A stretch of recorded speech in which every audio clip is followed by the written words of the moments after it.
जिस नारी के ऊपर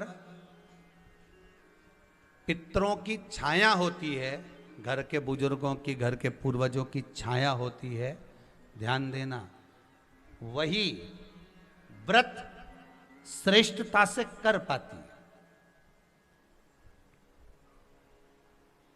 व्रत की श्रेष्ठता उसमें अपने आप आ जाती है। अगर उसके साथ में अगर पितरों की कृपा है, तो पूर्वजों का अगर आशीर्वाद है, तो व्रत वो अच्छे से कर सकेगी।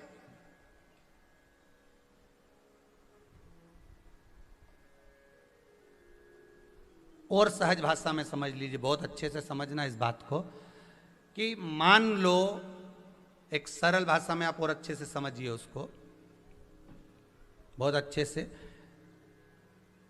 कि जिस व्रत के दिन आपका उपवास है, सोमवार का, मंगलवार का, बुधवार का, गुरुवार का, तीज का, चतुर्थी का, पंचमी का, छठ का, किसी का भी अगर आपका व्रत है, और उस व्रत वाले दिन यदि आपको क्रोध आ रहा है, व्रत वाले दिन अगर आपकी प्रवृत्ति चिड़चिड़ी हो रही है, क्रोध आ रहा है, अपशब्द निकल रहे हैं, और रोना आ रहा है, क्रोध आ रहा है, बहुत सारे परेशानी उसी दिन तुम्हारे सामने आ रही है, समझ लेना कि तुम्हारे घर के पितृ भूखे जरूर है, अन्न भाग मांग रहे हैं।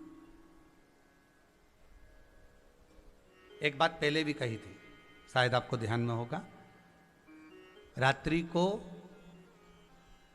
सोने के बाद, विश्राम के बाद, एक बार कहा था, आप लोगों को याद होगा, कि सोने के बाद में 2 घंटे के अंदर अगर आपकी नींद खुलती है, और खुलने के बाद यदि आपको भूख लग रही है, प्यास लग रही है, तो समझ लेना कि आपके पितर, आपके पूर्वज भूखे हैं, अन्न का भाग मांग रहे हैं, पानी पीने को मांग रहे हैं। उससे नहीं समझ सकते तो व्रत से समझो।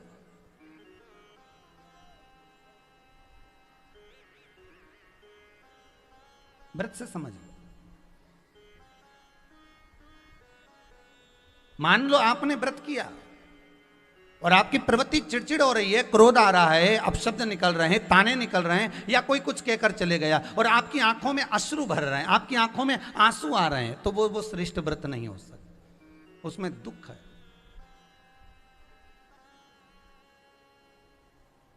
पुष्प ताजा है तो आप भगवान को दोगे, सही है कि गलत है? केला अच्छा है तो भगवान को दोगे, वो काला पड़ गया तो तुम भगवान को दोगे क्या? अंदर से गल चुका है तो भगवान को दोगे क्या? नहीं, आप भगवान को दोगे।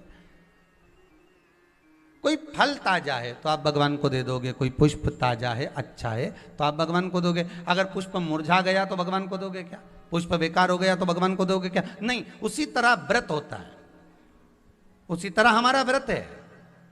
जिस व्रत में हमको क्रोध आ रहा है, जिस व्रत में हम चिड़चिड़े हो रहे हैं, जिस व्रत में हम अपशब्द कर रहे हैं, जिस व्रत में हमको रोना आ रहा है, जिस व्रत में हम किसी की बात का ठेस हमको पहुंच रहा है और हम क्रोधित हो गए, हम रो दिए, हम चिड़चिड़ हो गए, समझ लेना वो फूल मुरझा चुका है, वो व्रत तुम्हारा बेकार हो चुका है, उसको भगवान स्वीकार नहीं करेगा।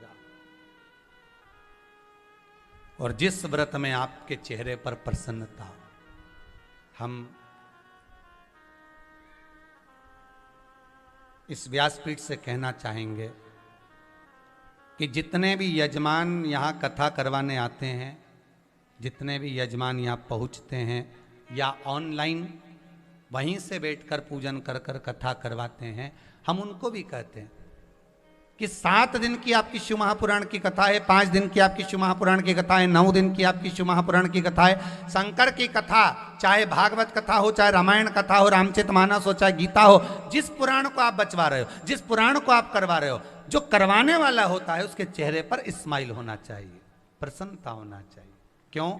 क्योंकि इस पुराण को आप अकेले नहीं सुन रहे, इस पुराण को आपके पितृलोक में विराजमान पितृ पूर्वज भी श्रवण कर रहे हैं। जितनी आपकी चेहरे पर प्रसन्नता होगी, उतनी आपके पूर्वज भर भर कर आशीर्वाद देंगे। 7 दिन तक, जब तक आप कथा का रसस्वादन कर रहे हो, कथा श्रवण कर रहे हो, 7 दिन तक आपके चेहरे पर अगर प्रसन्नता है तो पूर्वजों का आशीर्वाद आप पर बना हुआ है, आप पर